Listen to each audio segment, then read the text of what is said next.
Entonces, haremos un pequeño recorrido por la historia de la salvación. Sabemos todos que la historia de la salvación empieza con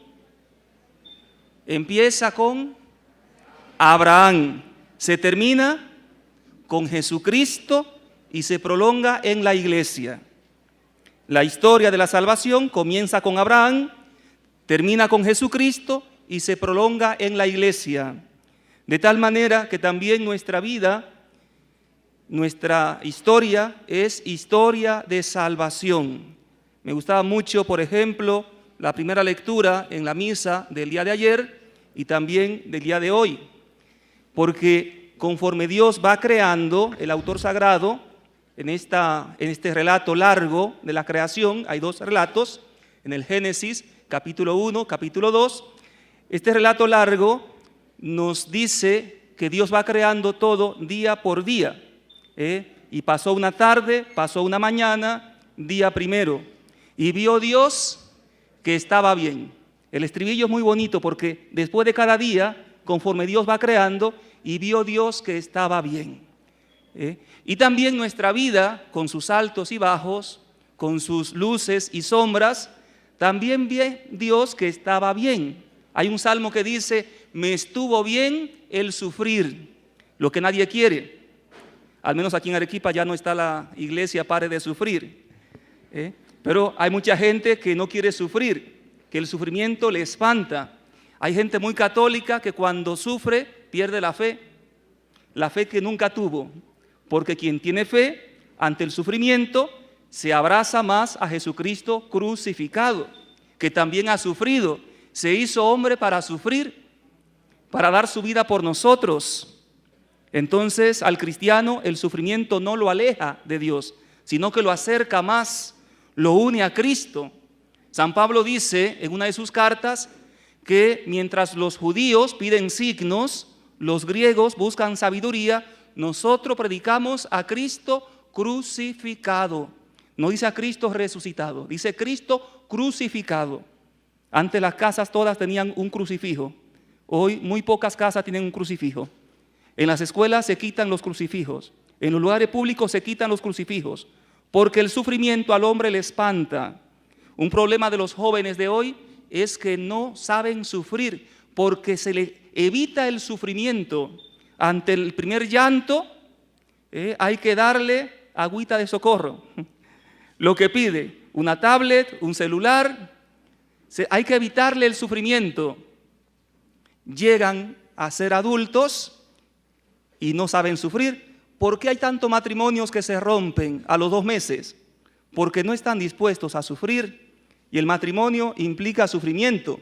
Por eso dirá San Pablo en la carta a los Corintios, el amor es paciente. Porque sin el matrimonio no hay paciencia. Hay mujeres que dicen, Señor, dame paciencia, que si me da fuerza lo mato. Entonces, el amor es paciente, el amor es servicial. Es decir, es impresionante. 15 verbos usa San Pablo, 15 verbos. El amor es paciente, es servicial, es decoroso, no se jacta, no se engríe, no lleva cuentas del mal, no se alegra de la injusticia, goza con la verdad. Impresionante. Entonces, no podemos amar hasta la cruz, como decía Madre Teresa de Calcuta, ama hasta que duela. Desprenderse de algo es fácil, amar no es tan fácil. Se llama amor a cualquier cosa. Por eso, para entender qué cosa es el amor, hay que ver lo que dice San Pablo y también San Juan. Dios es amor. Dios es amor. A ver, ¿será Dios? Entonces, decía que la historia de la salvación empieza con Abraham. ¿Y por qué empieza con Abraham? ¿Por qué una historia de salvación? Porque el mundo iba mal. El mundo iba mal. Nos encontramos, la historia de Abraham empieza en el capítulo 12 del libro del Génesis. Capítulo 12. Ahí empieza la vocación de Abraham. Dios llama a Abraham. Y no era Abraham, era Abraham. Le dice Dios a Abraham, Abraham, sal de tu tierra y de entre los tuyos, de tu parentela, y vete a la tierra que yo te indique, la que yo te mostraré. San Juan de la Cruz dice que la fe es ir a donde no sabes, por donde no sabes. Y Abraham va a donde no sabe, por donde no sabe. Dios le va haciendo la agenda día tras día. Dios lo va guiando.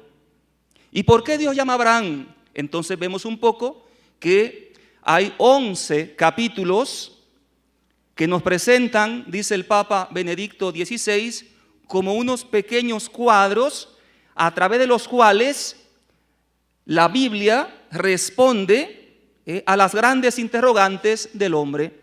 Unos pequeños cuadros, y aparece el origen del pecado, antes el origen del hombre, el origen del pecado, luego el tema de Caín y Abel,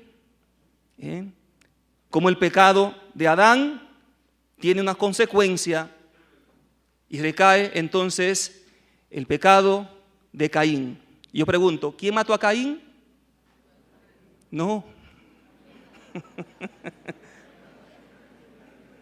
Caín mató a Abel. Caín mató a Abel, cuidado. Entonces, todo pecado tiene unas consecuencias que son generalmente graves, muy graves. Y luego viene las torres de Babel, donde Dios embrolló, es decir, se crea la confusión. El hombre ya no puede comunicarse. Es bonito porque en la vigilia de Pentecostés la iglesia pone esa lectura y después pone Pentecostés. Mientras que el pecado del hombre crea la confusión, el Espíritu Santo crea comunión y hace que nos entendamos todos. Ese es el Espíritu de Dios. Bien, entonces Dios da unos mandatos, unas palabras a Adán y a Eva, y como bien sabemos, comen del fruto del que Dios le había prohibido comer. Y cuando Dios aparece, dice el autor sagrado, que Dios a la hora de la brisa se paseaba por el Edén y aquel día lo llama y le dice: Adán, María, Teresa, Jacinto, Francisco, ¿dónde estás? Y es interesante lo que dice el Papa Francisco en Amoris Laetitia, que es importante saber dónde estoy, cómo esta palabra se cumple en mi vida. ¿Qué me está diciendo Dios? A través de los acontecimientos, buenos o malos. Adán, ¿dónde estás? ¿Y qué responde Adán? Tuve miedo y por eso me escondí. ¿Y por qué aparece el miedo? Porque hay pecado. ¿Has comido acaso del fruto del que te prohibí comer? Es bonito cuando un niño hace una travesura y el papá le dice: mírame a los ojos. En los ojos se delata al niño. Los niños que no pueden mentir, si son pirañitas, estos mienten y te venden y te hacen llevar la plata. Pero cuando son niños inocentes, mírame la cara, mírame los ojos. ¿Te comiste tú la pera? ¿Te comiste la manzana? ¿Rompiste el plato? Cuando hay inocencia no se puede ocultar la verdad. Pero cuando ya el corazón se ha torcido, entonces aparece el juicio y aparece la acusación. La mujer que me diste, ¿quién es el culpable? La mujer y Dios. Arreglen ustedes, salgo un momento, luego vuelvo. Vean entre ustedes, la mujer que me diste por compañera, ella me dio del fruto. De no haberme dado a esta mujer, yo no habría pecado. O sea, Adán parecía del Congreso.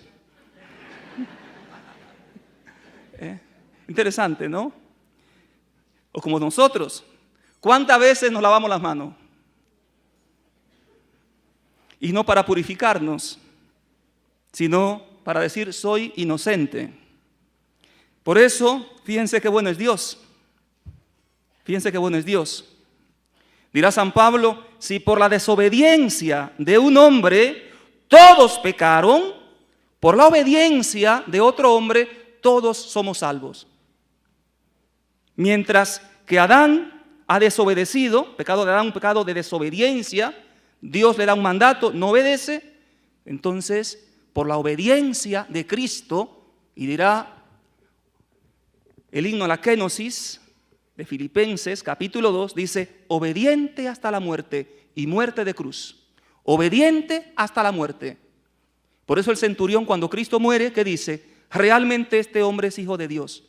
Porque los hombres cuando mueren, si es a mano de algún enemigo, mueren injuriando, insultando, pidiendo venganza, pidiendo justicia. Jesucristo muere pidiendo perdón para sus enemigos. Por eso dice el autor de la carta a los Hebreos que la sangre de Cristo habla mejor que la de Abel. Porque la de Abel, la sangre de tu hermano, está clamando al cielo. ¿Dónde está tu hermano? La sangre de Cristo no clama justicia, clama misericordia, pide perdón. Y por eso en Cristo, el hombre, todo hombre, tiene acceso a la vida.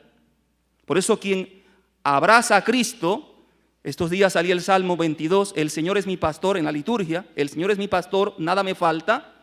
Si me pastorea a Cristo, mi mente, mi corazón, mis intenciones, mis sentimientos, ya no me dejo llevar por la codicia, por la envidia, por la mentira, por tantos pecados que nos esclavizan, por tantas idolatrías a las que le pedimos la vida y no nos la dan, nos la quitan. Por eso, qué importante es tener este contrapunto. Si hay un hombre que ha desobedecido, que ha transgredido la ley, hay uno que ha obedecido plenamente. Y por eso Dios le dio un nombre, es decir, un poder sobre todo nombre, sobre todo poder.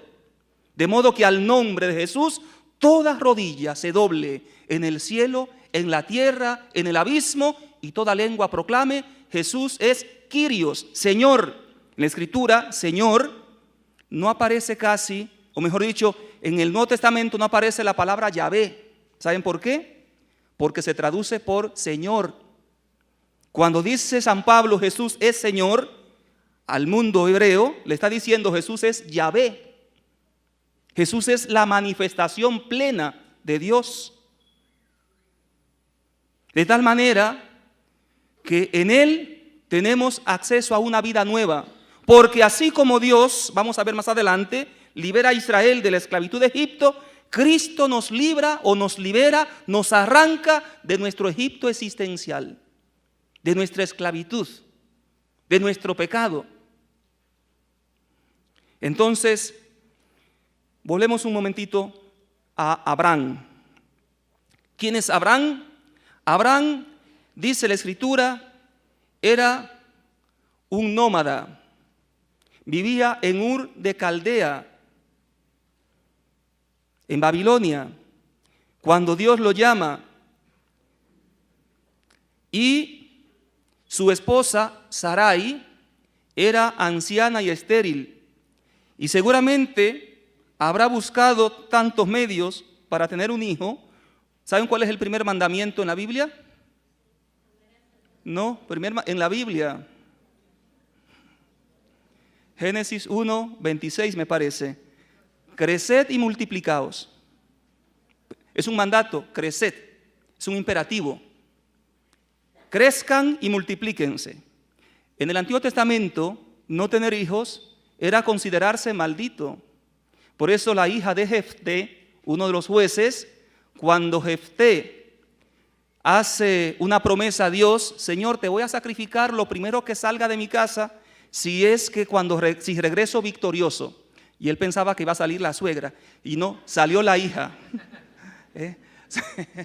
Salió, no, una mentira. Salió la hija, la única hija.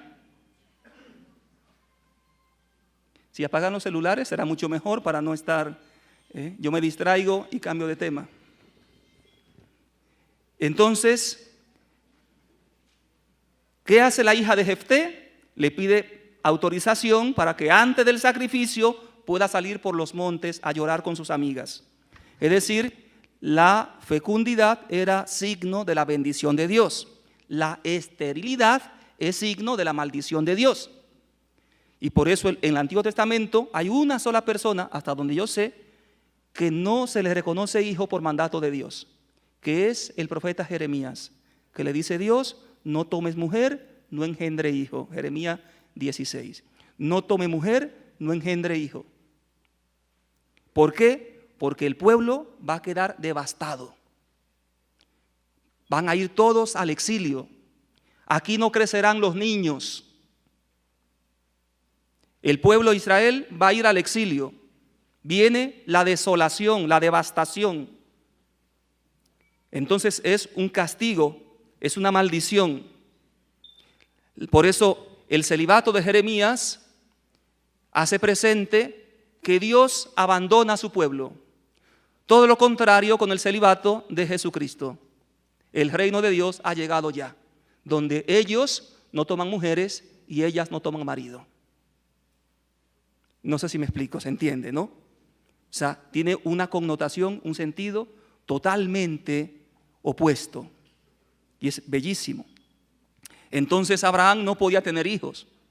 Y Dios se le manifiesta y le dice Dios a Abraham: sal de tu tierra y de tu parentela y ven a la tierra que yo te indique, que de ti haré una nación grande. Y pasarán cerca de 25 años. Abraham va de un lugar a otro. La agenda, como decía, se la va haciendo Dios. Y Abraham en aquel entonces, cuando Dios se le aparece la primera vez, tenía 75 años. Por eso cuando nace Isaac ya tiene 100 años. Y Sara un poquito menos. Porque para Dios ninguna cosa es imposible. Aparecerá luego la teofanía de Mambré. Y allí 3 ángeles bajan, y es interesante porque Abraham le habla en singular, habla con uno: Señor mío, no pases sin detenerte. Qué bueno también pedirle al Señor siempre que oramos: Señor, no pases sin detenerte. Y en cada catequesis con los chicos, pedir al Señor que no pase sin detenerse, es decir, que se detenga, porque si no, venimos, calentamos un poco el asiento, nos distraemos un poquito o nos dormimos un pocón y luego vamos a casa y no pasó nada. Nos quedamos como el patito cuando se mete a la piscina, se mete al agua. Un pato se mete al agua, nada, y cuando sale se sacude y nada. Se quedó seco. Si metes un pollo, el pollo se moja. Pero si metes un patito, el patito sale del agua seco. Y muchas veces vamos a misa y salimos secos. Y venimos a la catequesis y nos regresamos secos. Por eso es importante decirle: Señor, no pases sin detenerte. Y el Señor se detiene y dialoga con Abraham. Y luego le dice: ¿dónde está tu mujer Sara? El próximo año para esta fecha abrazarás un bebé, un niño. Y Sara se rió. Por eso Isaac significa risa. Porque Sara decía: ya a esta edad, mi esposo tan viejo, ¿será posible? Pero Abraham creyó contra toda esperanza. Se fía de Dios. Y al año Sara tenía un hijo. Este hijo, que luego, es interesante, porque le pedía tanto un hijo a Dios, que luego Sara le va a decir: a lo mejor nos dará el hijo a través de la sierva, de la esclava, de Agar, la egipcia. Y se equivoca y tiene un hijo llamado Ismael. Pero no es este el hijo de la fe, este es hijo de la razón. Dios le quiere dar uno, pero que sea de la fe, y le da a Isaac. Y de Isaac, en quien van a recaer todas las promesas, luego llega un momento en que Abraham se olvida de Dios, como pasa con tanto de nosotros. Le pedimos a Dios un trabajo, y el día que nos da el trabajo, ya no vamos a misa. Nos olvidamos de Dios. ¿Cuántos cristianos piden a Dios un trabajo? Y el día que le da un trabajo, es que el domingo también tengo que trabajar. O el domingo es el único día que tengo para estar con la familia. Y ya no vamos a misa, nos olvidamos de Dios. Y Dios le dirá entonces a Abraham: toma a tu hijo, al que amas, a Isaac, al único. Ve y sacrifícamelo en el monte que yo te indique. ¿Y qué hace Abraham? Toma a su hijo, a su único, a Isaac, y va al monte que Dios le indica. Y cuando llegan ya a una montaña, de allí tienen que ir a otra montaña, va con los siervos, va con unos asnos, va con leña, cuchillo y fuego, y entonces le dice a Abraham, es bonito, le dice a Abraham a los mozos, ustedes esperen aquí, el muchacho y yo iremos, adoraremos y volveremos. Y no es un plural majestático.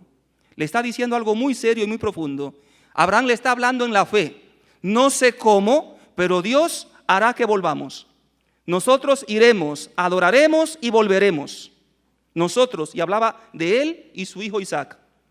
Y en el camino, dice la Escritura, Isaac llevaba la leña, figura de Jesucristo, que también iba al monte.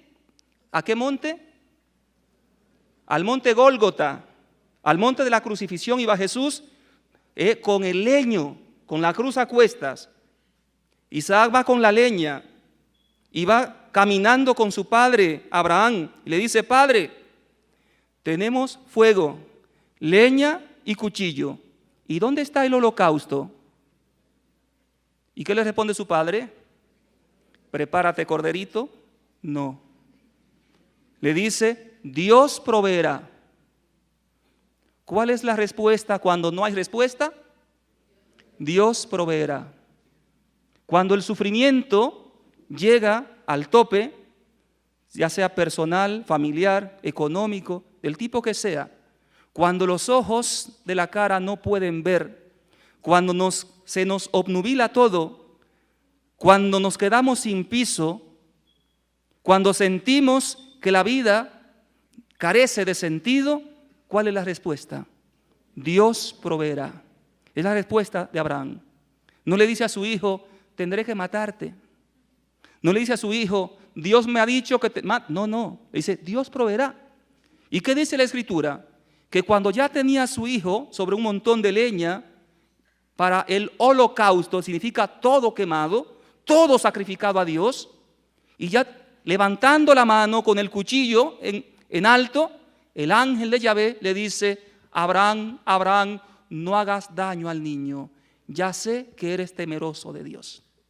Abraham estaba dispuesto a hacer lo que Dios quería, pero siempre fiado de Dios. Y entonces aparece un carnero enredado entre el matorral, entre los arbustos, enredado por los cuernos, y va Abraham, toma ese carnero y lo sacrifica en lugar de su hijo Isaac. Ese carnero es figura de Jesucristo, que sí dará la vida. Y el mismo Isaac es figura de Jesucristo, que va a la muerte y regresa vivo. Regresa con su Padre. Figura de Jesucristo, que va a la muerte y resucita. No dejarás que tu santo experimente la corrupción, dice la Escritura. Y así vemos, por eso, para hablar de Abraham, o mejor dicho, al hablar de la fe, hay que hablar de Abraham. Abraham es el padre de la fe, no solamente de los cristianos, también de los judíos y de los musulmanes. El padre de la fe, aquel que se puso ante Dios sin anteponer nada. Como decía San Antonio Abad, no anteponer nada a Cristo. Que Cristo sea el primero en todo, en nuestra vida. Cuando yo era niño, se nos enseñaba un canto, antes morir que ofender a Dios. Era bonita la letra, ya luego crecimos y nos olvidamos. Antes morir que ofender a Dios. No anteponer nada a Cristo. Y Abraham no antepone nada a Dios. Si Dios me pide, Dios me lo ha dado, como dirá luego Job, Dios me lo dio, Dios me lo quitó cuando lo pierde todo, y bendice, no maldice, no maldice. Entonces, después de Abraham, viene su hijo Isaac. Isaac tendrá dos hijos. ¿Quiénes son? Esaú y Jacob. ¿Quién es el primogénito? Esaú, que era velludo, y Jacob era lampiño. Y cuando ya Isaac está mayor, le pide a su hijo, tráeme algo de comer, algo rico, que te voy a dar la bendición. Era muy importante la bendición del padre para el primogénito. Pero Jacob, cuyo nombre significa tramposo, ladino, uno que se aprovecha de la ocasión, por eso Dios tendrá que cambiarle el nombre. ¿Cuál es el nombre que Dios le pone a Jacob? Israel, que significa fuerte con Dios. Todo lo contrario. Sin embargo, Dios elige. Jacob es signo de la elección. Dios lo elige, porque Dios no elige a los santos. A veces pensamos que tenemos que ser buenos para que Dios nos ame, para que Dios nos llame, para ser catequista, para ser presbítero, para ser monjita. Tenemos que ser buenos. Y resulta que Dios nos llama a los perfectos, sino que va perfeccionando poco a poco a los que llama. Nos llama a los santos, va santificando poco a poco a los que llama. Y Jacob se va a equivocar y va a hacer trampas una y otra vez. Y va a recibir la bendición de su padre, porque se va a cubrir con la piel del carnero o del cordero, y va, y su padre, el oído está perfectamente bien, los ojos no lo ve, pero dice, la voz es la de Esaú, pero la piel es la de Jacob. Y entonces, porque tenía los pelos del cordero, se había puesto en el pecho, en los brazos, y el papá queda con la duda. Pero cuando viene el hijo mayor, ya, digamos así, con el plato para su padre ya estaba haciendo la siesta. Ya había comido el corderito que su hijo Jacob, con la ayuda de su mamá, le había preparado. Y entonces dice, llegaste, ¿por qué? Dice, tu hermano ya se llevó tu bendición, pero no tienes otra, no hay otra. Por eso también aquí, hermanos, es muy importante, porque muchas veces vendemos nuestra primogenitura. Hoy estamos a 12, pasado mañana, ¿cómo estamos? ¿Qué se celebra pasado mañana? ¿Cuántos jovencitos el día 14 pierden la primogenitura?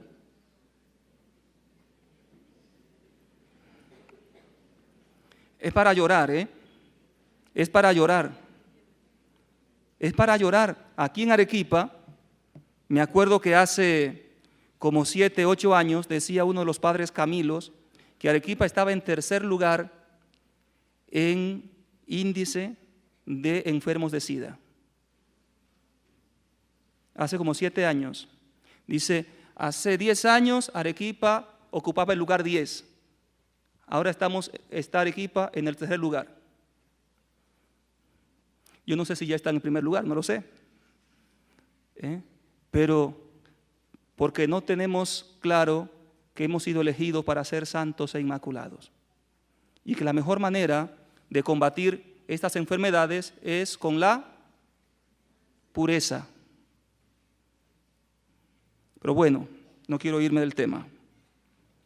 Entonces, Esaú vende la primogenitura. ¿Y por qué? Porque estaba todo el tiempo fuera de casa. Estaba fuera de la presencia de Dios. Pierde la primogenitura. Cuando estamos muy ocupados en cosas externas, ¿qué le dice Jesús a Marta? María ha escogido la parte buena, la que no le será quitada. La que no le será quitada.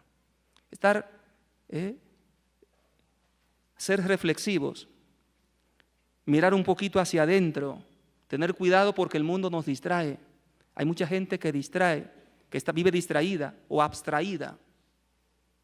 Y necesitamos justamente ser personas no solamente que razonan, sino que también interiorizan. Entonces, decía, después Jacob tengo que ir un poquito más rápido, Jacob tiene 12 hijos. Jacob tiene 12 hijos. De los 12 hijos, es una historia bonita, pero ya la han visto el año pasado. De los 12 hijos, hay uno que es el preferido, que es José. José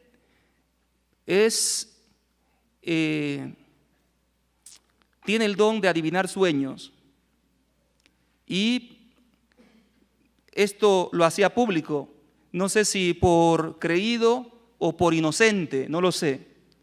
Él hablaba y no se daba cuenta que los hermanos le tenían envidia a morir, hasta que llegó el momento en que sus hermanos no llegaban, se fueron al campo a cuidar el rebaño de su padre, Y cuando su padre ve que se hace tarde, le dice a José, ve, ¿dónde están tus hermanos? Y tráeme noticia.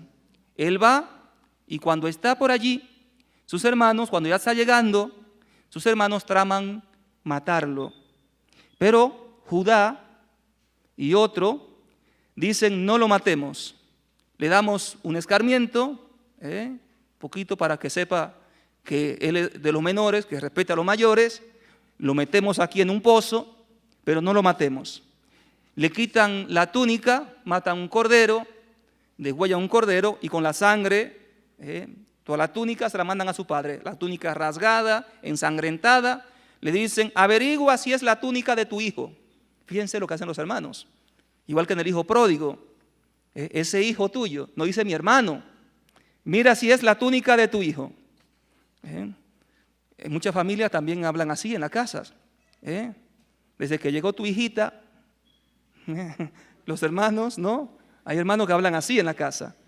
Es tu hermano. No, es tu hijito, tu preferido. A la mamá y la martirizan. Le hacen sentir pobrecilla. Entonces, mira si es la túnica de tu hijo. Y Jacob llora por su hijo, desconsoladamente, pero dentro parece que no perdía la esperanza. ¿Se acuerdan del caso de Ciro? En el cañón del Colca. ¿Se acuerdan de Ciro, no? Su padre lo buscó hasta que lo encontró. Los chicos no vayan solos con la novia al Colca. Pues, entonces resulta que Jacob esperaba con paciencia.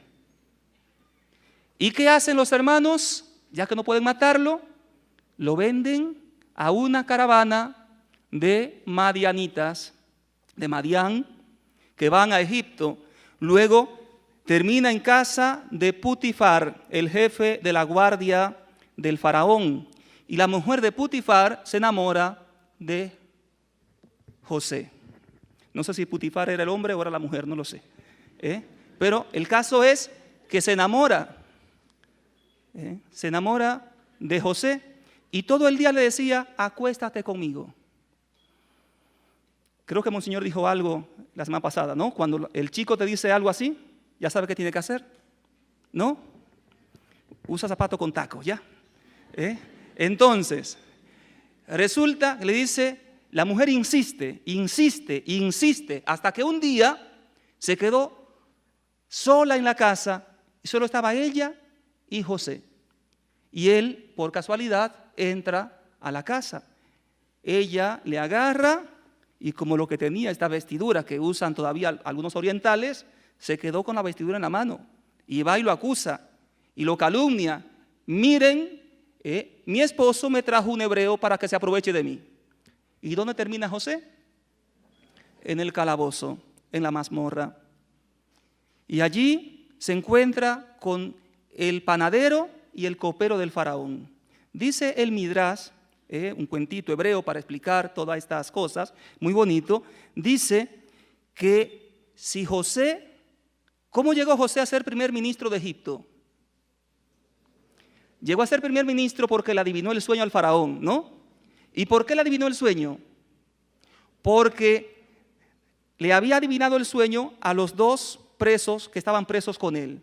Al panadero, que le dijo, en 3 días te cortan la cabeza. Y al copero le dijo, en 3 días te reponen en el puesto. Y fue así, tal cual. Y entonces será el copero que escucha que el faraón tuvo un sueño. 7 vacas flacas, 7 vacas gordas. Y que las 7 vacas flacas se comían a la vaca gorda. Y entonces nadie pudo adivinar el sueño. Y el copero le dijo, mi rey, le dice, hay un preso que te puede adivinar el sueño. Sacan a José y le dice, son 7 años de hambre que van a acabar con 7 años de abundancia. Es interesante la historia. Y entonces llaman a José y José adivina el sueño. El faraón se da cuenta que este hombre tenía discernimiento. ¿Y por qué tenía discernimiento? Porque era casto. porque el que no es casto no tiene discernimiento. El que no gobierna su cuerpo no puede gobernar a la iglesia de Dios, dice San Pablo a Timoteo. El que no gobierna su cuerpo no podrá gobernar la casa de Dios, no podrá orientar a otros. Por eso los monjes se iban al desierto y vivían una vida de penitencia ascética, luego se convertían en abades, en padres espirituales, porque vivían una intimidad con el Señor, una pureza de cuerpo y de espíritu. Y José, porque defendió la castidad, igual que Tomás de Aquino, defendió la castidad. Y otros tantísimos santos, San Luis Gonzaga, que era el autor de la frase, antes morir que ofender a Dios. Domingo Sabio, que le hicieron la guerra al pecado mortal. Niños, adolescentes. Y resulta que José, fíjense la historia de José, por eso no podemos escandalizarnos, ni entristecernos, ni deprimirnos por la historia que nos ha tocado, porque el sufrimiento de José, vendido por los hermanos, calumniado por la mujer de Putifar, era necesario pasar por todo eso para llegar a ser primer ministro. ¿Se entiende la historia? Por eso cuando los hermanos de José piensan, ahora llegó el momento de la venganza, nuestro padre ha fallecido, ahora José nos va a devolver el 100 por 1. Ahora nos va a meter preso a nosotros, sabrá Dios lo que hará con nosotros. ¿Y qué le dice José? No les pese haberme hecho daño, porque para salvar vidas me envió Dios delante de ustedes. Ustedes pensaban hacerme daño, Dios lo pensaba para bien, como Josefina Vaquita, cuya fiesta hemos celebrado hace unos días.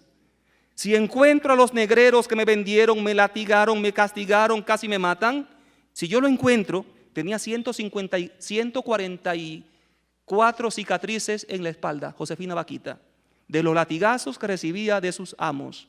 Esto lo dice el Papa Benedicto en esta encíclica Espe Salvi sobre la esperanza. Tenía 144 cicatrices de los golpes que había recibido. Y dice, si yo ahora los encuentro, ¿saben qué les hago? Me pongo de rodillas y le beso los pies, porque gracias a ellos he podido conocer a Cristo. Es decir, que encontrarse con Dios, encontrarse con Jesucristo, da sentido a todo, al presente, al futuro, al pasado, relativiza todo. El sufrimiento es motivo de salvación. Feliz culpa que mereció tan grande Redentor, decimos en la vigilia de Pascua, la Semana Santa. Por eso, qué interesante, hermanos, qué interesante la visión de fe, cómo sabe leer la historia José, cómo lee la historia. No se queda replegado en sí mismo, sintiéndose la víctima, victimizándose, como hacemos muchos de nosotros. Nos creemos la víctima, a mí y otra vez. Y a veces ni siquiera me saludó el profesor.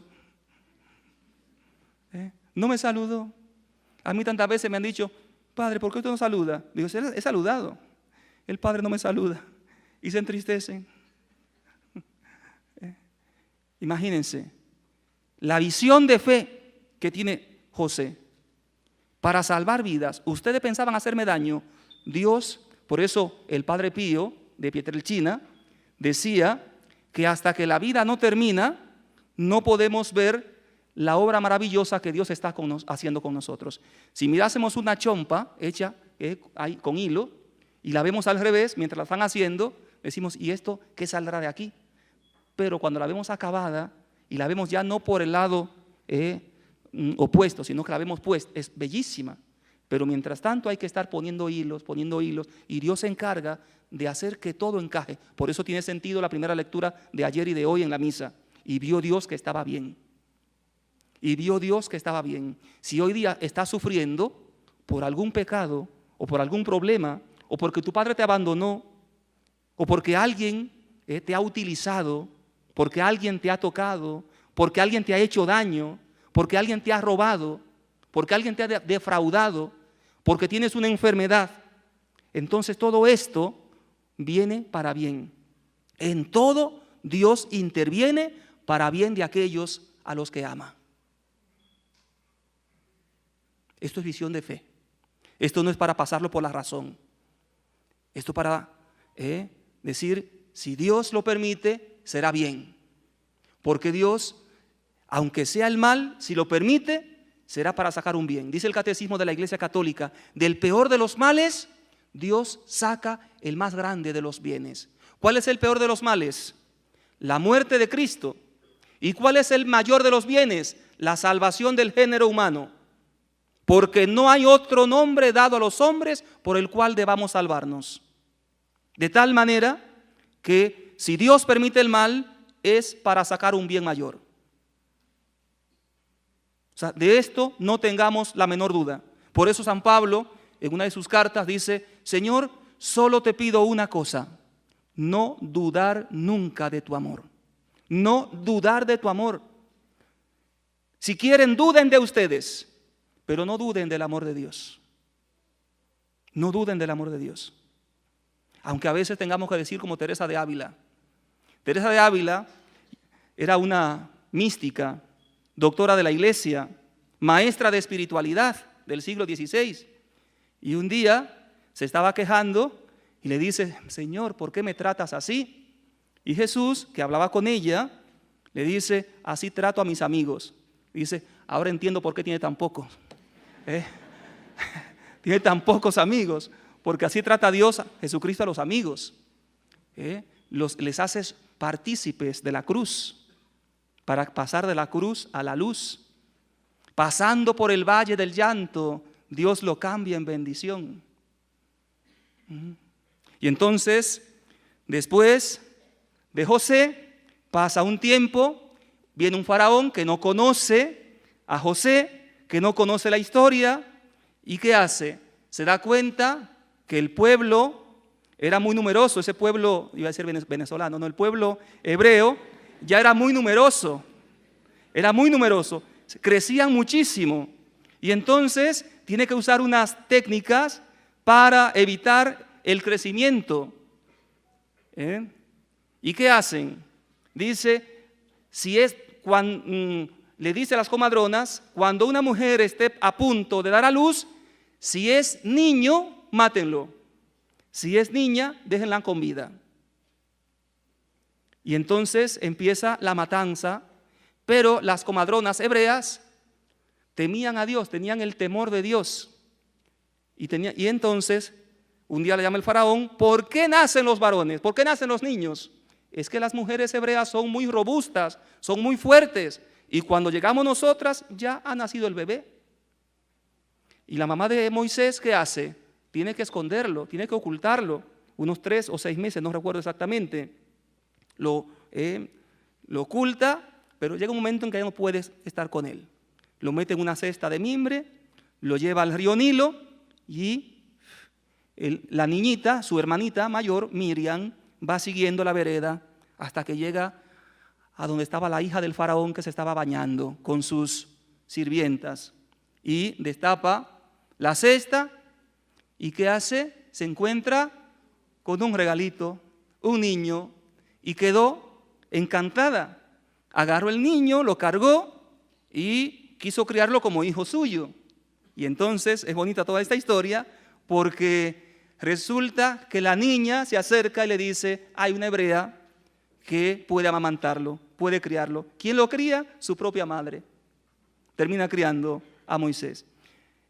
Según la escritura, Moisés no llega al palacio hasta los 40 años. Moisés vive 120 años. A los 40 llega al palacio del faraón. A los 80 sale y luego vive 40 más en el desierto. 40, que es una generación. 40. Y se encuentra a un egipcio que está maltratando a un hebreo. ¿Y qué hace Moisés? Mata al egipcio, porque la furia de Yahvé lo invade. Y entonces al día siguiente se pasea otra vez por el campo donde están trabajando los hebreos y mira a 2 hebreos peleando. Dice, muchachos, ¿qué hacen? Ustedes son hermanos. Y uno le responde, ¿y tú quién eres? ¿Quién te ha nombrado juez? ¿Acaso quiere matarme como mataste al egipcio? Y Moisés dice, aquí no hay WhatsApp, pero la cosa se sabe. Aquí todo se sabe. ¿Y qué hace? Huye. ¿A dónde llega Moisés? Se va al desierto, a la península sinaítica. Llega allí y luego la historia se prolonga, se enamora, se casa con la hija de Jetro, que era un sacerdote de aquellas culturas y pueblos. Y entonces, un día, cuidando el rebaño de su suegro, llega a un lugar desconocido, se va, y de pronto mira una zarza, un arbusto, una zarza que arde. ¿Saben qué pasa con un árbol cuando arde? O una casa cuando arde, que poco a poco va cayendo. Pues resulta que la zarza, dice, ardía y no se consumía. Y él dice, me voy a acercar a ver de qué se trata, ¿esto qué es? Y cuando ya estaba cerca, escucha una voz que le dice, Moisés, Moisés, quita de la sandalia, que el lugar donde estás es sagrado. Es bonito, porque para entrar en la presencia de Dios debemos quitarnos la sandalia. No de los pies, sino del razonamiento. No son los pensamientos, dice Dios a través de Isaías, no son tu pensamiento mis pensamientos, oráculo de Yahvé. Cuanto aventaja el cielo a la tierra, así aventajan mis pensamientos a los vuestros. El pensamiento de Dios está muy por encima del pensamiento de Moisés. Moisés quería él hacer justicia con sus propias manos, pero es Dios quien hará justicia, porque Dios escuchará el clamor de su pueblo, y entonces Moisés irá a salvar a su pueblo, no en su nombre, sino en nombre de Dios, en nombre de Dios. Yo te envío. Si me preguntan por tu nombre, ¿qué le digo? Yo soy el que soy, Yahvé, yo soy te envía. Y Moisés dice, Moisés era tartamudo, así que imagínense hablar al faraón, un tartamudo, para poder decir 10 palabras, se tardaba 10 horas. Pobrecillo. Y Moisés no quiere, y Dios tiene que decirle, ahí está Aarón. Tú le dices a Aarón y Aarón habla por ti. Tú eres como Dios y Aarón tu profeta. Y ahí dice, y Dios tiene que decirle, mete la mano en el pecho. Y mete la mano en el pecho, sácala. ¿Y qué había? Lepra. Igual que la primera lectura del domingo pasado, que decía Isaías, ay de mí, estoy perdido. Soy un hombre de labios impuros, que habita en medio de un pueblo de labios impuros. Y Moisés era un hombre leproso. En la escritura, la lepra es signo del pecado. El juicio, la murmuración, nos lleva a la lepra. La lepra es una enfermedad contagiosa y una enfermedad mortal. No sé si han visto la película de Damián de Molokai. Por las islas estas de Hawái, allí en el siglo XVIII, XIX, llevaron a tantos leprosos de muchas partes del mundo. Y allí este sacerdote quiso quedarse con los leprosos y al final terminó leproso como todos y murió. Teresa de Calcuta le pidió al Papa Juan Pablo II que canonice a Damián de Molokai para tenerlo como, digamos así, el santo, ¿cómo se dice? El patrono de los enfermos de Calcuta, Damián de Molokai. La lepra es impresionante. Yo cuando tenía 20, 22 años más o menos, fui a un leprosorio y te encuentras que a uno le cuelga la oreja, al otro le cuelga el ojo. Es horrible, es un cementerio de muertos que respiran. Eso de los zombies, eso queda chico. Estar allí en un leprosorio, caminar y encontrarte a uno tirado en el suelo, fortísimo. Sin embargo, todos nosotros estamos con lepra, solo que no la vemos. La lepra es el pecado. Y Moisés mete la mano en el pecho y la saca llena de lepra. Y le dice Dios, métela de nuevo y ahora sácala. Yo te purifico, yo soy, el que te purifica. El que te purifica te envía. Y te envía a salvar a mi pueblo. Y Moisés irá, pero no será obra de Moisés. Y Dios permitirá que el corazón del faraón se endurezca. Y Dios hará prodigios, signos, milagros, portentos. Habrá 10 plagas Y la última será la muerte de los primogénitos de los egipcios, aquella noche de Pascua. Y después Moisés saldrá con todo el pueblo de Israel, y saldrán por el desierto y luego tendrán que atravesar el Mar Rojo, signo del bautismo,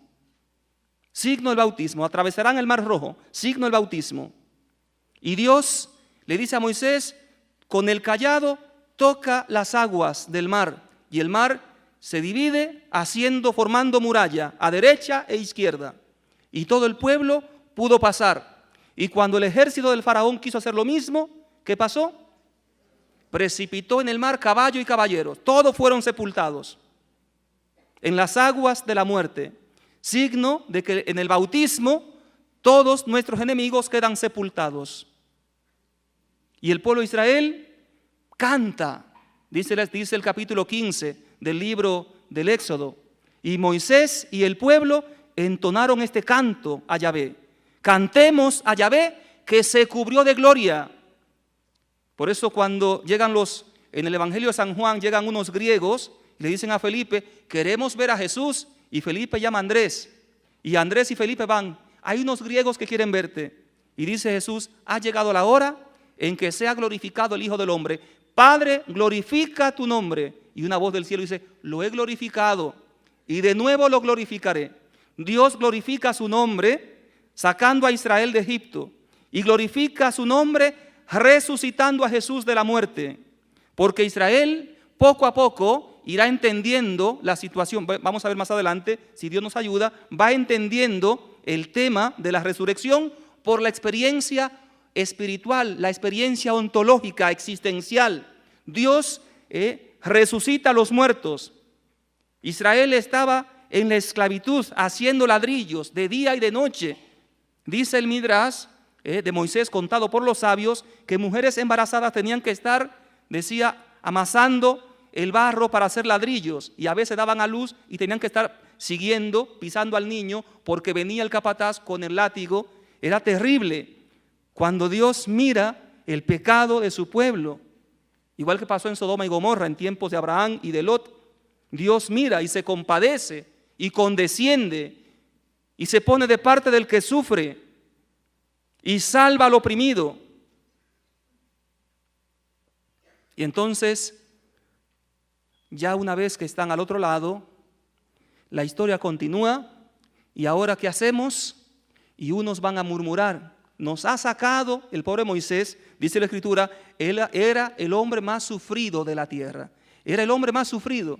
¿Por qué? Porque ya estamos fuera de Egipto y ahora en el desierto. ¿Qué hacemos? ¿Aquí qué comemos? Acá no hay nada. Acá no hay nada, en el desierto no hay nada. Aquí en el desierto, en el Perú hay mucha zona desértica, pero no es nada que ver. Yo estuve el año 2008 en el monte Sinaí, y allí el calor de las 8 de la mañana, no me pregunten de las 12, pero a las 8 de la mañana me pesaba hasta el alma, me pesaba todo. El abrigo que llevaba para poder subir de noche, me lo tuve que quitar a las 7 de la mañana. El calor pegaba de una forma terrible, insufrible. Y entonces imagínense usted al pueblo allí, nos ha sacado de Egipto para matarnos. Pero Israel, dice la Escritura, había una columna que de noche era de fuego y de día era una nube que le protegía. De día el sol no te hará daño, ni la luna de noche, dice el Salmo. Entonces, Dios protegía a su pueblo, y el pueblo, si la nube se movía, el pueblo se movía. La nube le iba marcando. El pueblo se mueve si la nube se mueve, y si no se mueve, nos quedamos aquí. ¿Cuánto tiempo estuvieron en el desierto? 40 años, hasta que murió toda la generación que salió de Egipto. Solamente entraron a la tierra prometida 3 personas: Josué, Caleb y Eleazar, que se mantuvieron firmes, fieles a Dios, fieles a Dios. Todos los demás quedaron tendidos. El mismo Moisés, cuando el pueblo estaba hambriento, queremos carne ahora, y Moisés reza y Dios envía codornices, porque ¿de qué se alimentaba el pueblo? Del maná. Y si es el maná, es porque no hay nada más, de maná, no hay más. Pero por la mañana, por la noche cayó un rocío, se evaporaba y por la mañana iban a recogerlo. Pero solamente podían recoger el maná que iban a comer, porque si recogían más, se le malograba. Al día siguiente aparecía lleno de gusanos. Y entonces solamente el día viernes podían recoger 2 veces, porque el sábado no caía. ¿Saben qué decimos en el Padre Nuestro? Danos hoy nuestro pan de cada día. El pueblo de Israel recibía el pan de cada día, cada día. Cada día recibía el pan. Por eso dirá Jesucristo, no fue Moisés quien les dio el maná, es mi Padre. Y ese maná soy yo soy el pan vivo, bajado del cielo. El que coma de este pan vivirá eternamente. Pero cuando el pueblo tiene sed, le dice Dios a Moisés, háblale a la roca. Y Moisés golpea la roca, dudando de que Dios sea tan bueno con un pueblo tan malo. Moisés duda de la bondad de Dios para con un pueblo tan testarudo.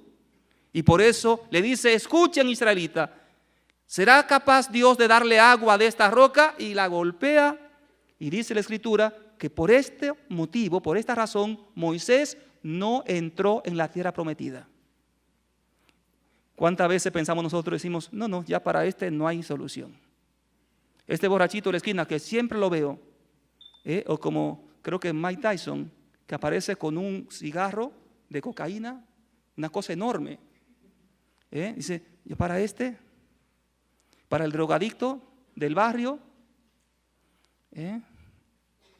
para tu hermano, el rebelde, es que mamá, con tantos tatuajes, ¿tú crees que en el cielo lo admitirán? Y juzgamos al hermano, juzgamos la apariencia, juzgamos lo que vemos, y detrás de cada sufrimiento hay una historia. Detrás de cada sufrimiento hay una historia.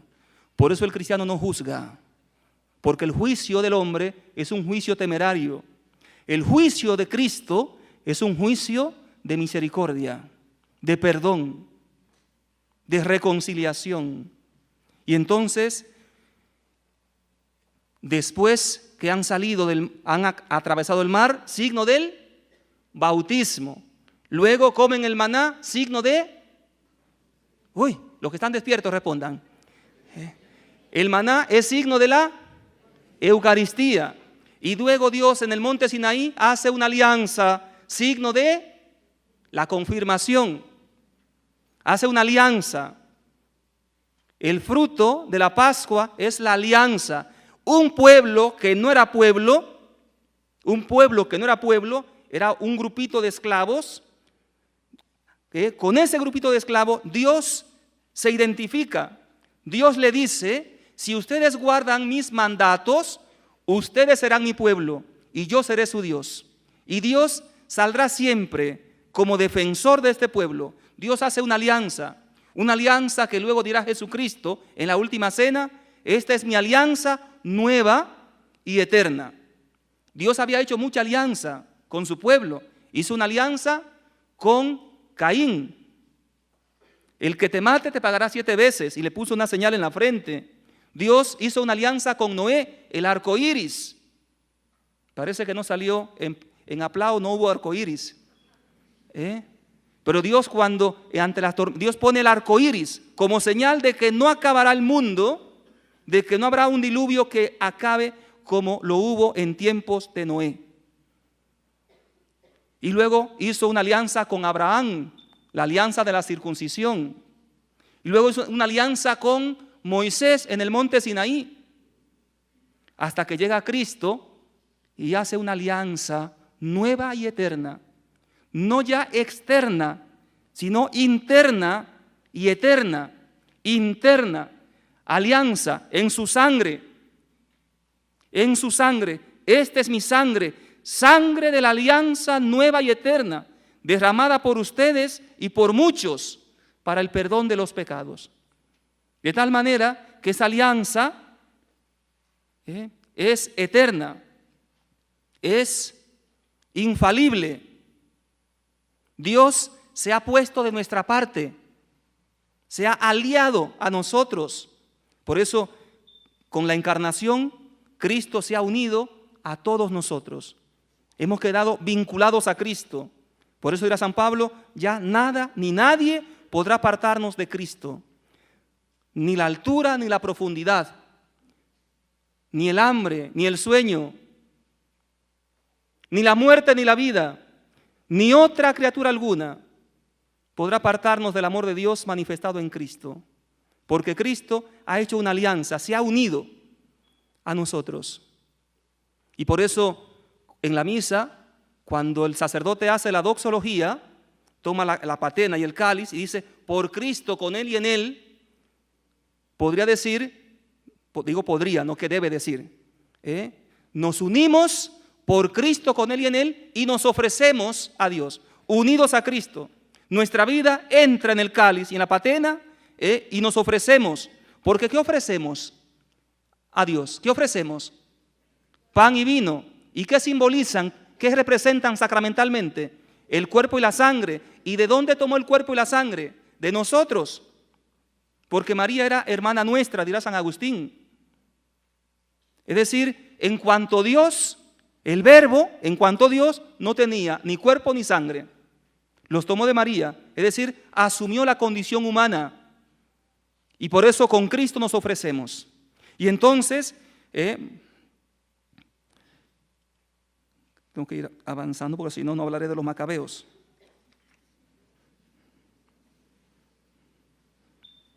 Resulta que luego hace esta alianza y después Moisés muere en el monte Nebo. Muere al otro lado del río Jordán, en Transjordania. No entra a la tierra prometida. La tierra prometida es figura del cielo. Figura del cielo. Moisés no entra en la tierra prometida. ¿Y por qué no entra en la tierra prometida? Porque dudó que Dios sea bueno con un pueblo malo. Por eso nunca dudemos cuando comenzamos la catequesis. Los que son nuevos ya verán. ¿Y estos chicos podrán hacer la catequesis? Claro, si tú la hiciste. Claro.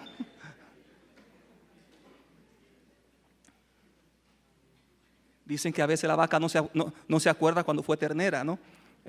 Hay veces adultos que yo no entiendo a los jóvenes y a ti te entendían. Claro, es interesante. Entonces, no olvidar quiénes somos, porque si Dios me ama a mí, Manuel Celestino, si Dios me ama a mí, entonces ama hasta el gato. Nos ama a todos. Si Dios me ama a mí, te ama a ti, a ti, a ti, a ti, a todos. Yo me acuerdo cuando el día de mi ordenación presbiteral, me decía un compañero, un seminarista, me decía, estoy contento, porque si tú llegaste, yo también puedo.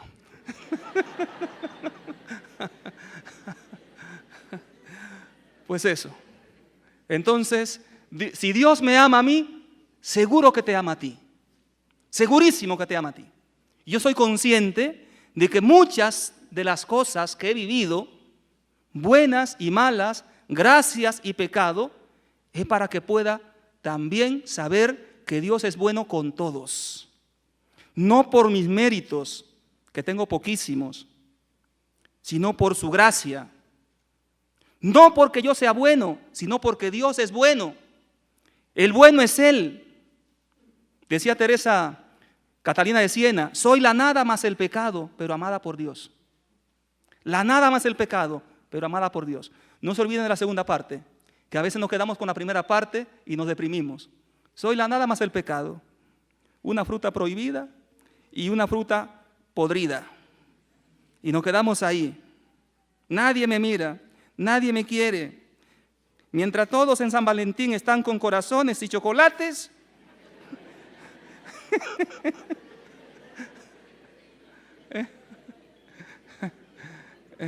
muy bien, yo estoy bañando el gato. Hay un gatito por ahí que circula que llama a Raúl, ¿no? ¿Han visto? Raúl, el gatito. Ahí te queda el día de San Valentín, bañando el gatito. Muy bien, entonces, nos miramos a nosotros y pensamos que por nosotros y de nosotros saldrán obras buenas.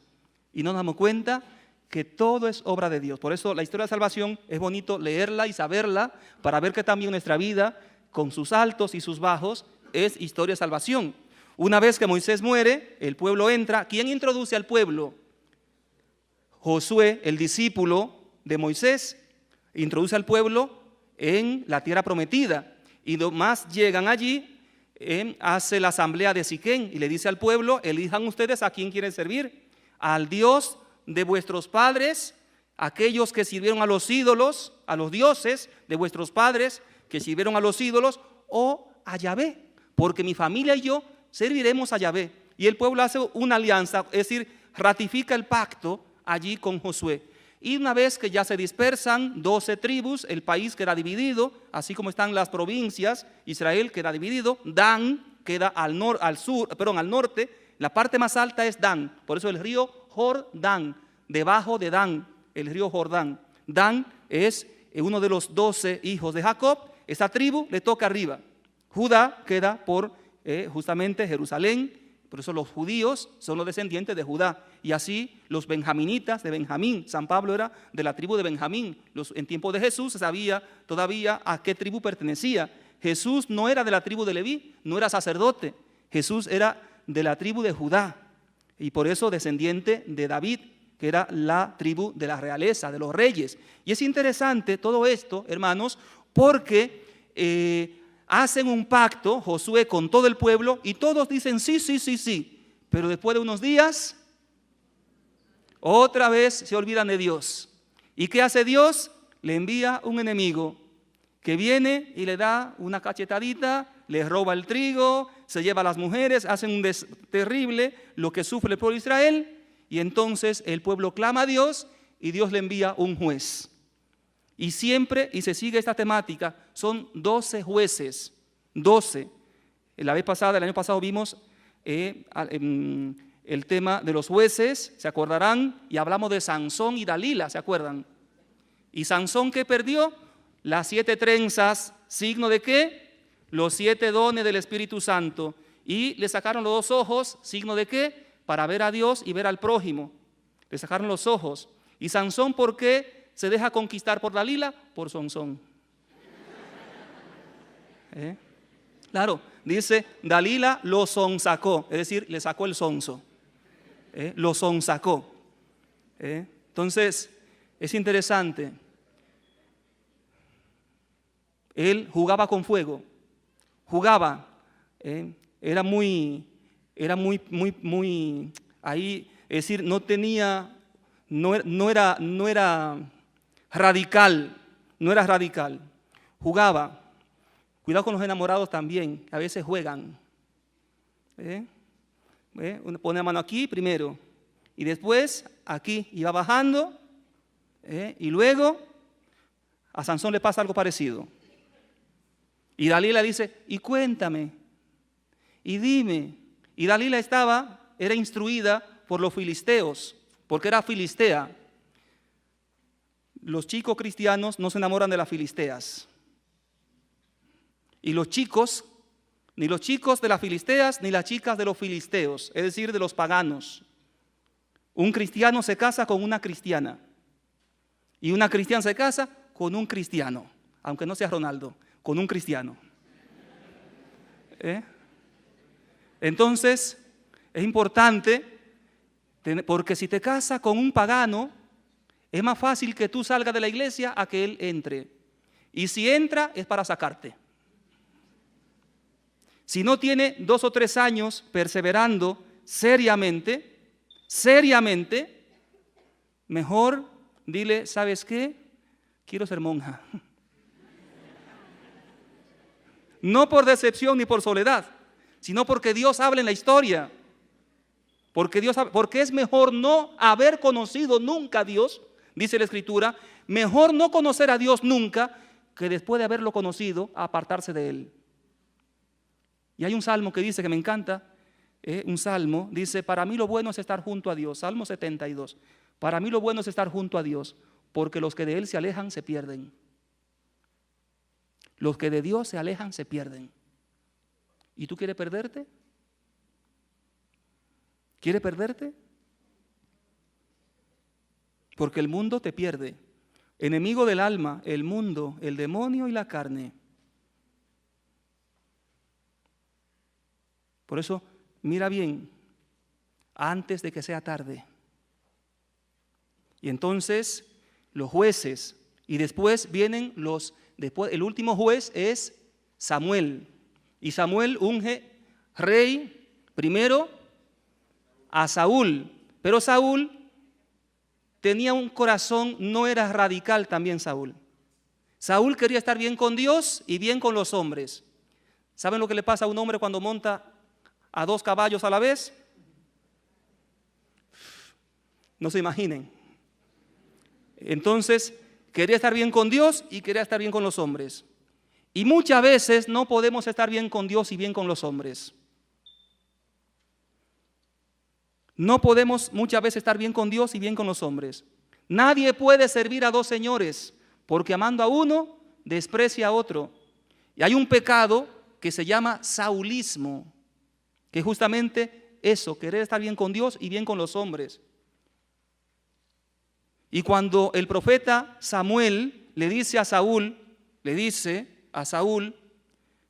pasa todo a cuchillo, sacrifícalo todo anatema, hombres, mujeres, niños, ancianos, animales, todo, anatema. ¿Qué hace Samuel? Saúl está luchando contra los amalecitas, que son uno de los enemigos acérrimos, que aparecen varias veces en la historia del pueblo de Israel. Aparecieron cuando Moisés iba a entrar a la tierra prometida, y estaba Moisés queriendo entrar, y Amalec le hace la guerra. ¿Y qué hace Moisés? Sube al monte con Aarón y Hur y se pone a rezar. Y dice, cuando Moisés tenía los brazos en alto, vencía Israel. Cuando bajaba los brazos, vencía Amalec.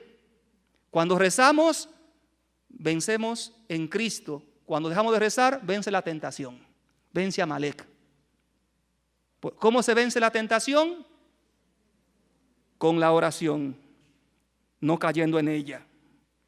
Se vence la tentación con la oración. ¿Quiere vencer? En ti mismo no. Todo lo puedo en aquel que me fortalece. En la oración vencemos. Con Cristo todo. Y por eso, entonces, aparece otra vez Amalec. ¿Y qué hace? Trae al rey vivo, las mejores vacas vivas, los mejores corderos vivos. Y le dice Samuel, ¿has hecho lo que te mandé? Dice, todo conforme me lo dijiste. Y esos balidos y esos mugidos que oigo, dice, bueno, unas vaquitas y unos corderitos, lo mejor del rebaño, porque mi gente, viendo la victoria, quería hacer un sacrificio a Yahvé. Dice, pero yo no te pedí eso. Dice, sí, pero los hombres querían eso. Dice, pues queda fuera. Dios, tú despreciaste la palabra de Yahvé, Dios te desprecia a ti. No es obediente como Abraham, no es obediente. Y entonces dice, ya el Espíritu Santo, el Espíritu de Dios abandonó desde ese momento a Samuel. A Saúl. Y entonces Dios había puesto los ojos en un muchachito que era el octavo, el último de los hijos de Jesé, David de Belén. Era el último, tanto así que el papá, cuando convoca a los hijos, a este no lo llama. Llama a Eliab, que era de 1,90 m, llama a todos, menos a David. Y cuando viene, pues le dice Dios a Samuel, úngelo, este es. Y David sabemos que primero estuvo al servicio de Saúl. Estuvo primero al servicio de Saúl. Y cuando Saúl era poseído por un espíritu malo, David le tocaba la cítara, salmodiaba. Muy importante los salmos, porque cuando estamos así un poquito dislocados, por no decir otra cosa, desorientados, cuando rezamos o cantamos los salmos tienen un poder de exorcizar los malos espíritus. Decía San Agustín, quien canta, ora 2 veces. Quien canta, ora 2 veces. Pero por si acaso, no es reggaetón. Los salmos, cantar los salmos. Y entonces, Después Dios elige a David, que fue rey de Israel. Vendrá Salomón, que fue quien construyó el templo. Hay profetas, los profetas son hombres de Dios al servicio de los hombres. El profeta es el hombre que sabe hablar con Dios. Hablar con Dios de los hombres y hablar a los hombres de Dios. El profeta es un hombre de Dios. Y por el bautismo todos nosotros somos profetas. ¿Cuántos profetas hay en la Biblia? ¿Cuántos son los libros de los profetas? 4 profetas mayores, que son Isaías, Jeremías, Ezequiel y Daniel. Mayores porque tienen mayor número de capítulos. Isaías, por ejemplo, tiene 66 capítulos. Y así tiene muchos capítulos. Luego hay 12 profetas menores. Ahí están Habacuc, Joel, Amós, Oseas, Abdías, Nahum, Malaquías, 12 profetas. 4 mayores, 12 profetas menores. Y en cada uno de los profetas son hombres de Dios que van ayudando al pueblo. Son como guías espirituales que anuncian el pecado y que hace que el pueblo otra vez se retome el camino de Dios. Dice la Escritura, dice el apóstol Santiago, quien vuelve al camino recto a un alma extraviada, salva su propia alma. Y el profeta está para salvar las almas, para recordarnos el camino de Dios. Vuelve a Yahvé. Hace 2 domingos se escuchaba la primera lectura de Jeremías. Antes de haberte formado en el seno de tu madre, yo te había consagrado profeta de las naciones. Y el domingo pasado, Isaías recibe también la llamada. Dios lo llama a ser profeta. Es Dios quien llama. Y lo mismo pasará también con los demás profetas y con Elías y Eliseo. Es Dios quien llama. Dios nos llama a todos nosotros a ser profetas en esta generación, a llevarle a los hombres la palabra de Dios, a poner a los jóvenes, ponerlos en contacto con Dios, enseñándoles a rezar, a invocar el nombre de Dios. Dice la Escritura, todo aquel que invoque el nombre del Señor se salvará. Pero quien lo invoca con un corazón sincero, porque también dirá Jesucristo, no todo el que me dice Señor, Señor, entrará en el reino de los cielos, sino el que cumple la voluntad de mi Padre Celestial. Y la voluntad de Dios es que todos nos salvemos. Y muchas veces somos nosotros mismos y nosotros solos el peor impedimento para que Dios lleve adelante la obra que ha iniciado.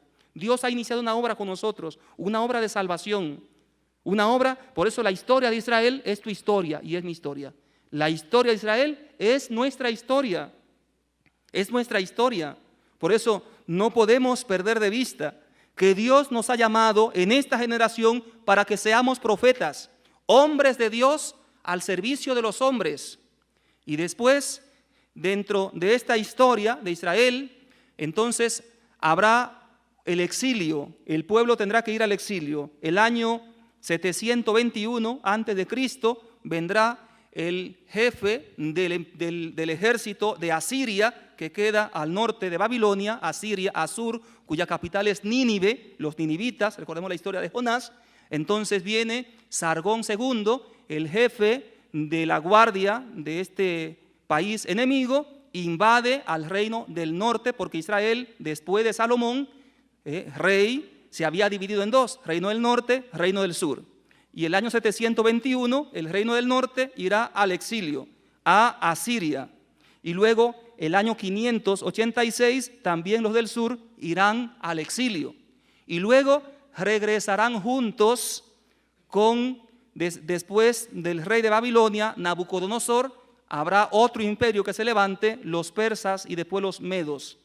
Y entonces volverán en tiempos, el año 538 más o menos, y vendrán Esdras y Nehemías. Esdras y Nehemías. Esdras es sacerdote levita y Nehemías es el gobernador. Mientras que el gobernador va a restaurar la muralla de la ciudad de Israel, de Jerusalén, Esdras y el templo también, Esdras va, a fortalecer la parte espiritual del pueblo y hace una asamblea donde le dice Esdras al pueblo: no estén tristes, que la alegría del Señor sea vuestra fuerza. En medio del combate, del sufrimiento, de la nostalgia, no estén tristes. ¿Saben ustedes que la tristeza no es de Dios, saben ustedes, ¿no? La tristeza no es de Dios. Si te entristece, que sea por tu pecado y arrepiéntete y confiésate. Pero no estén más de media hora tristes o de un día triste. Jesucristo al tercer día resucitó. Si pasa 3 días triste, porque en ti no está el Espíritu Santo. Porque la tristeza tiene una virtud que es la alegría. La alegría es uno de los frutos del Espíritu Santo. Amor, alegría, paz, dominio de ti, longanimidad. La alegría es fruto del Espíritu Santo. Que la alegría del Señor sea vuestra fuerza. Los discípulos se alegraron al ver a Jesús resucitado. Y el cristiano vive alegre no por una obligación, no porque tengo que aparentar, sino porque dentro tiene el Espíritu Santo. Y el Espíritu Santo me testifica que en Cristo mis pecados, por muchos que sean, han quedado perdonados. Que Cristo me ha dado vivir una vida nueva. Y esto da alegría a mi vida, da sentido. Entonces, la alegría es muy importante. Y los profetas muchas veces anuncian esto. Alégrate, hija de Sión, salta de júbilo, hija de Jerusalén. El ángel Gabriel anuncia a María, ¿qué le dice? Alégrate, María, llena de gracia. Por eso el evangelio es evangelio, es decir, buena noticia, alégrate. El evangelio no sale en las noticias de ATV. El evangelio no sale ahí. ¿Ahí qué sale? La señora con 32 años que se tira del puente en Colombia con su hijito de 10. Porque el gota a gota, es decir, esto es tener que estar pagando una deuda que excedía sus posibilidades, no podía. Y se lanzó del puente y le dice a su hijo, nadie ni nada nos podrá evitar la felicidad. Nadie nos va a quitar, nos hará sufrir. Acabamos con nuestra vida. Y se llevó a su hijito y murieron los dos en el acto. O la pareja de ancianos en Chile, que dijeron un pacto de amor, nos quitamos la vida para no ser una carga para nuestros hijos, hace también 2 días. Todo esto es fortísimo, porque en el fondo no hay esperanza, porque no está Cristo, porque no está Dios, porque no conocemos el amor de Dios. Entonces, ya para terminar, después de esta historia, cuando ya regresan de allí, de Babilonia, el pueblo será conducido por algunos profetas. Después faltará, digamos, hay como unos maestros espirituales y luego invaden. Israel es un pueblo muy sufrido. Fue, digamos así, esclavo del faraón de Egipto, luego estuvo bajo el yugo de los asirios, bajo el yugo de los caldeos, Babilonia, luego los persas, los medos, y después resulta que Alejandro Magno, en el siglo IV antes de Cristo, invade todo, llega hasta la India. Interesante la historia de los macabeos, porque también nos hace tener una visión amplia de la historia, no solamente sagrada, sino también de la historia en general. Y nos cuenta que cuando muere Alejandro Magno, murió con 32 años, murió poco tiempo, su jefe, su guardia, entonces se dividieron todo el imperio conquistado, Y comienza diciendo el capítulo 1 del libro de los Macabeos, que quedó un retoño impío. En otra tradición dice un retoño maldito, que hizo que el pueblo de Israel se pervirtiera. ¿Y cómo se pervierte el pueblo de Israel? A través de la idolatría, porque Israel solo tenía un solo Dios, el Semá. Escucha, Israel, amarás a Dios con todo tu corazón, con toda tu alma, con toda tu mente, con toda tu fuerza. Yahvé nuestro Dios es uno, el único. Eso se lo revela Dios a Moisés. Yahvé es el único Dios. Pero el pueblo, entonces, cuando vienen los helenistas, los griegos, traen sus culturas paganas. Ya las mujeres no hacían circuncidar a sus niños. Ya muchos jóvenes se corrompían y entonces Israel empieza a paganizarse. Hay un señor llamado Matatías que con sus 5 hijos entonces se levanta, toma las armas y comienza la guerra santa israelita. Y se arma una revolución y van a morir muchos, pero ellos se mantienen firmes, porque sabe él, hay un celo, ahí viene la época ahí nacen los celotas, el celo por la ley nos hace tomar las armas, defender la pureza de nuestra fe. Y entonces, hijo de Matatías, uno de los 5 hijos, es Judas. Judas Macabeo. Macabeo, hay 2 significados del nombre Macabeo. Uno es cabeza de martillo, tenía la cabeza un poco larga parece, ¿no? Fíjense que ya existía el bullying en aquella época. Entonces, la otra es como la presencia de Yahvé entre nosotros, algo así, ¿no? Otra connotación, pero alargando el nombre de Macabeo. Muy bien, pues le hacen la guerra y resulta que no será posible acabar con estos enemigos y se alargará. Y en esta época estamos hablando más o menos el año 160 antes de Cristo, la época de los macabeos, el año 160 antes de Cristo. En esta época, una cosa que se me olvidó, cuando están en el exilio, en Babilonia, en el siglo VI, ahí nace la liturgia de la palabra que nosotros tenemos en la iglesia.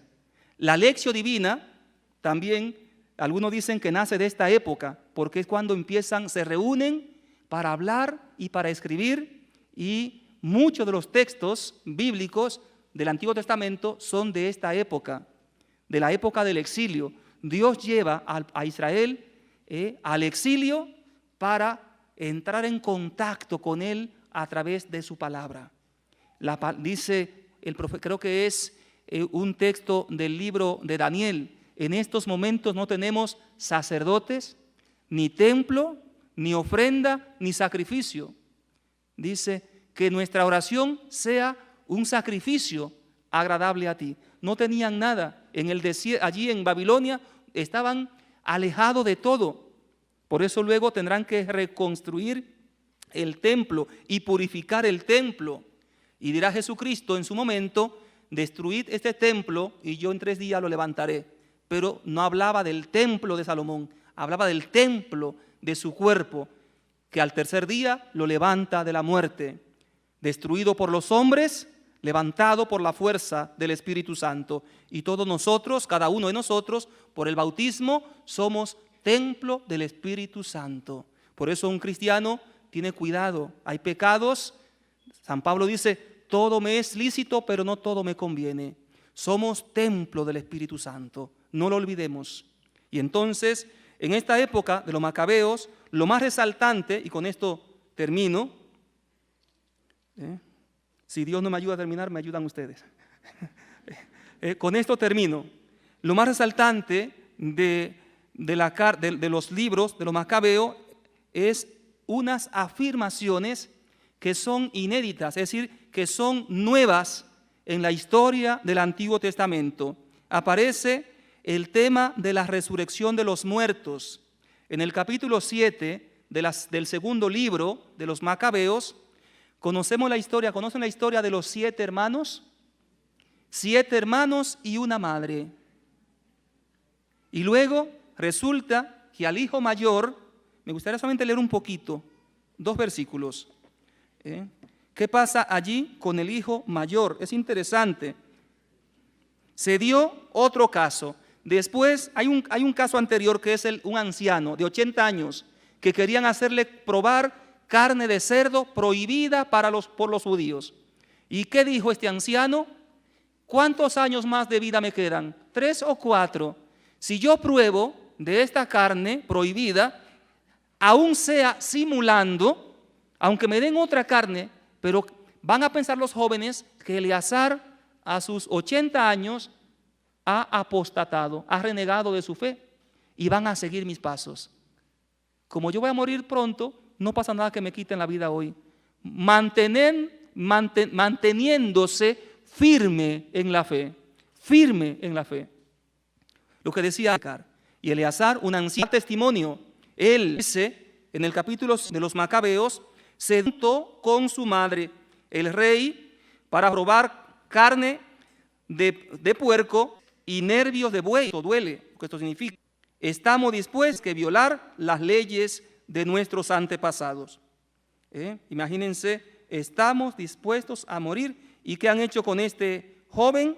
Al que habló, le cortaron la lengua, lo fueron cortando poco a poco, le quitaron el cuero cabelludo, le cortaron las extremidades y luego, todavía vivo, lo metieron a una olla de aceite ardiendo, hirviendo. No dice, qué pena. Esto es fortísimo. La carta a los Hebreos dice, todavía no hemos llegado al derramamiento de sangre en nuestro combate por la fe. Porque sí ha habido antes de Cristo, en el pueblo de Israel y en la iglesia, desde los apóstoles hasta nuestros días, mártires, hombres y mujeres que han dado su vida defendiendo la fe, que es el tesoro más valioso que Dios nos ha dado, defendiendo la fe, han dado su vida, porque han creído y han esperado en la vida eterna, como decimos en el credo, creo en la vida eterna. Esta vida es efímera, pasa rápido, los años pasan rápido, pero el que hace la voluntad de Dios permanece para siempre. Y de estos hermanos, el rey estaba decepcionado y esto lo violentaba más, esto lo humillaba. ¿Cómo es posible? Yo le ofrezco cosas, reinos, oro, los halago, no quieren. ¿Cómo es posible? Y él, estaba al último de los hermanos, le dice, le prometió todo, pero para él llenarse de sí mismo y pensar, he podido conquistar a alguno. Y no. Y entonces llama a la madre y le dice, a ver si tú lo convences. ¿Y qué hace la madre? Dice, acuérdate que yo te llevé 9 meses. Acuérdate, y empieza a hablarle y parece que lo está convenciendo para que diga, claro, yo voy a comer. Y no, le está diciendo, igual que tus hermanos, honra a tus hermanos. Miedo. ¿Y qué hace? ¿Qué espera? Estoy dispuesta a morir. Por la ley de Dios.